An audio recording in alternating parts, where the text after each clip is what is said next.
Hi everyone, this is Libby from Ditch the Carbs, and today is another low carb 5-minute tips. And today we have got Dr. Catherine Crofts here, who is the world expert on insulin, hyperinsulinemia and insulin resistance. So 5-minute tips today is, Catherine, can you tell us in a nutshell what is insulin resistance and why should we be concerned?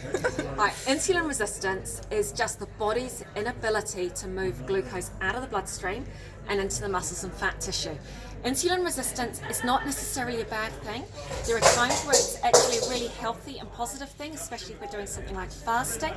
But if we chronically ingest carbohydrates, especially a large amount of carbohydrates, when we are insulin resistant, the body reacts by producing a large amount of insulin to compensate for that.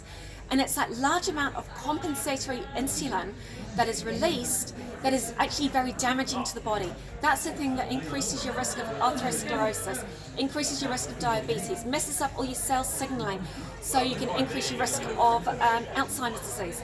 So a lot of people out there are insulin resistant. It's nothing to worry about if you restrict your carbohydrates. So ditch the carbs.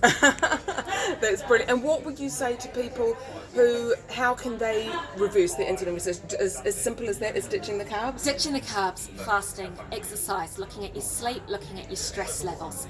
You know, it is lifestyle management. Now, you might never able to be completely reversing your insulin resistance, but if you can manage it and mitigate the effects of those high insulin levels, you're onto a winner. Excellent. Well, thank you, Catherine, for our 5-minute tips today. That was great. You're welcome. Okay, for more 5-minute tips, come and see us at ditchthecarbs.com. Okay, bye.